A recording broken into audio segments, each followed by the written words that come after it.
ପଣ୍ଡାପଡ଼ା ଥାନାଧିକାରୀ ହେଲେ ଲକ୍ଷ୍ମୀକାନ୍ତ ପ୍ରଧାନ।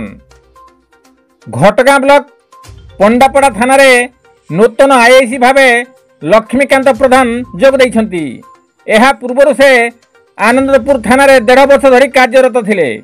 ନୂତନ ଥାନାଧିକାରୀଙ୍କୁ ପଣ୍ଡାପଡ଼ା ଥାନାର ସମସ୍ତ କର୍ମଚାରୀମାନେ ସ୍ୱାଗତ ଜଣାଇବା ପରେ ଶ୍ରୀ ପ୍ରଧାନ କହିଛନ୍ତି, ପଣ୍ଡାପଡ଼ା ଥାନା ଅଧୀନରେ ଥିବା ପ୍ରତ୍ୟେକ ଗ୍ରାମର ଜନସାଧାରଣଙ୍କୁ ଉଚିତ ସେବା ଯୋଗାଇବା ସହ ଆମ ପୁଲିସ ମାନଙ୍କର ଏକ ଦାୟିତ୍ୱ ବୋଲି ସମସ୍ତ କର୍ମଚାରୀଙ୍କ ସମ୍ମୁଖରେ ସୂଚନା ଦେଇଛନ୍ତି।